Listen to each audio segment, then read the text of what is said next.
Okay, let's just dive right into this explainer and tackle something I know literally every single one of us has felt recently: digital fatigue.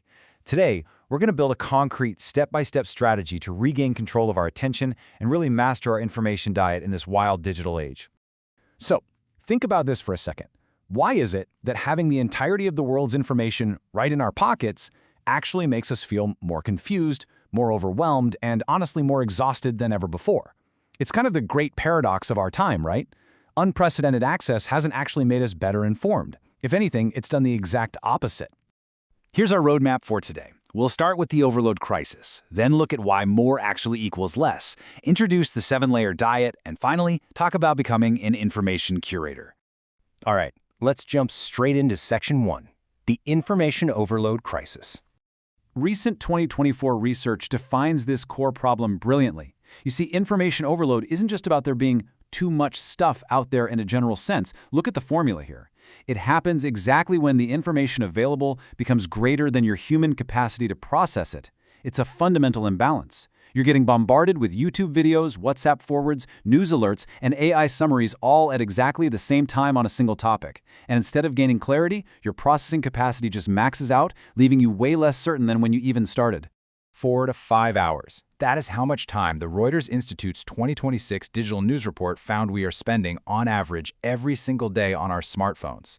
This little device has completely obliterated the old boundaries of information. I mean, you used to read a paper in the morning or watch the news at night, right?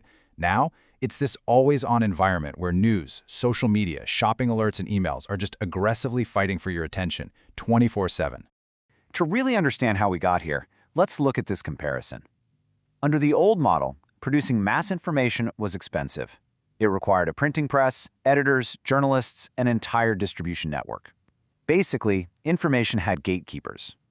But today, under the new model, the cost of publishing has totally collapsed. It's essentially zero. If you have a smartphone and an internet connection, you're a publisher. The whole system is shifted from editor to audience to everyone. And with generative AI in the mix, it's accelerating this even further, creating an absolute explosion in the sheer volume of available content. And this shift has fundamentally changed where we get our facts. Get this, the Reuters 2026 report found that for the very first time across its 48 markets, social media and video networks, sitting at 54%, have actually overtaken traditional news websites and apps as the primary source for news.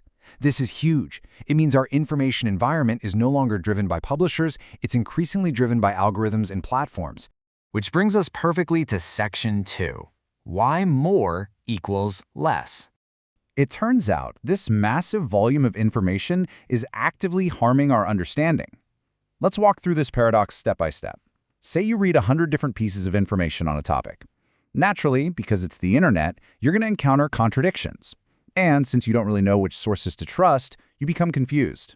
Ultimately, you might remember a few scattered fragments of a bunch of things, but you understand absolutely nothing deeply. The major takeaway here? Information does not equal knowledge. Knowledge actually requires selection, interpretation, and verification. So the crucial point here is that endless research doesn't actually help. Let's look at a super relatable example: buying a new smartphone. 10 years ago, you'd maybe read 1 or 2 reviews and call it a day. Today, you watch 20 YouTube reviews, you fall down a rabbit hole of 100 Reddit comments at 3 a.m., scroll through 50 Instagram posts, and check 10 different AI comparisons. But does it make you more confident in your purchase? Usually, no way. It leads straight to doubt, even more research, and ultimate decision paralysis. At a certain point, the value of getting new information just falls right off a cliff. And it's not just shopping, it's how we understand the whole world. Remember, algorithms are built for engagement, which means they heavily favor the attention-grabbing, the emotional, the highly polarizing content. They're constantly asking, what will make this person stop scrolling? But that is very rarely the same thing as, what does this person actually need to know? This constant exposure to outrage and controversy creates what researchers call news fatigue. Your brain just gets overwhelmed and says, I don't want to know anymore, which leads directly to widespread news avoidance. All right, let's get into the solutions with Section 3, the 7-layer information diet. Fortunately, the fix isn't just hiding from the internet forever, but rather learning to consume better. Think of it like a nutritional metaphor. Just like food, information has extreme differences in quality. We need to aggressively cut down on the junk food, the outrage bait, the sensational headlines, those endless looping short videos that just completely shred our attention spans. Instead, we need to load up on vegetables like high-quality journalism and long-form books. And most importantly, we absolutely need protein, primary sources, official data, and original research. Simply put, a healthy digital mind requires a high-protein information diet. To get you there, we have the 7-layer diet, which is basically your roadmap to intentional curation. It starts with, number 1, defining exactly what you need to know. Then, 2, reducing your sources to just a trusted few. Think quality over quantity here.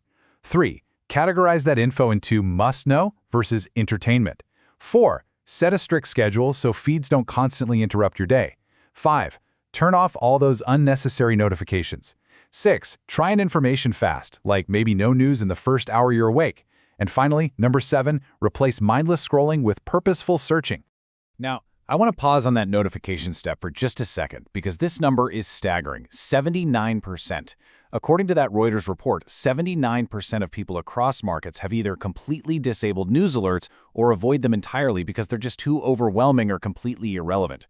If you're feeling notification fatigue right now, you are literally in the vast majority, so turn them off. Reclaim that cognitive space for yourself. Let's also talk about that final step for a moment, because this is the core difference between letting the algorithm dictate your diet versus you actually taking back control. Passive consumption is opening an app, scrolling, clicking, and repeating the cycle until an hour has just magically vanished. Active consumption, on the other hand, is deciding, okay, I want to understand this specific question, searching for it, reading the answer, and then, and this is the crucial part, leaving. It transforms you from a vulnerable consumer into a highly intentional researcher. Now let's tie it all together in Section 4, Becoming an Information Curator. To truly become a curator, you first need to recognize that an exhausted brain loves to look for shortcuts. We think things like, well, it has a ton of likes, so it must be true. The next time you see a massive claim online, try walking it up this source hierarchy staircase. Ask yourself, level 1, what is the original source? Level 2, is that source actually credible, like a university or official government data? Level 3, can you find independent confirmation? Level 4, is the headline exaggerating the facts? And finally, level 5, what is the actual evidence? Because remember, virality and popularity are definitely not evidence. It's also vital to understand that information quality is a really wide spectrum. Just because two completely credible experts disagree, say two economists predicting totally different market outcomes, that doesn't automatically mean one of them is spreading misinformation. We have to learn to distinguish a verified fact from strong evidence, from a reasonable interpretation, from pure speculation, and finally, from completely false information. Nuance deeply, deeply matters when you're curating your feed. Now, what about AI? We're hearing so much about it right now.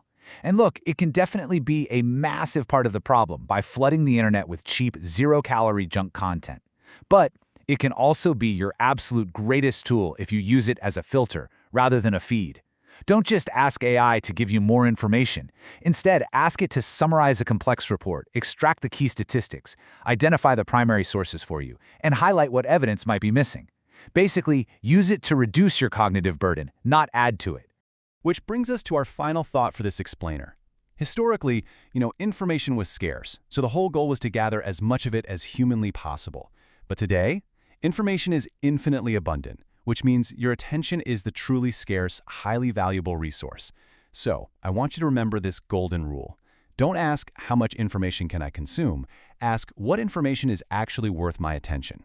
By shifting from a passive consumer to an intentional curator, you protect your mind and vastly improve your decisions. So the next time you unlock your phone, ask yourself, are you feeding your mind or just filling it?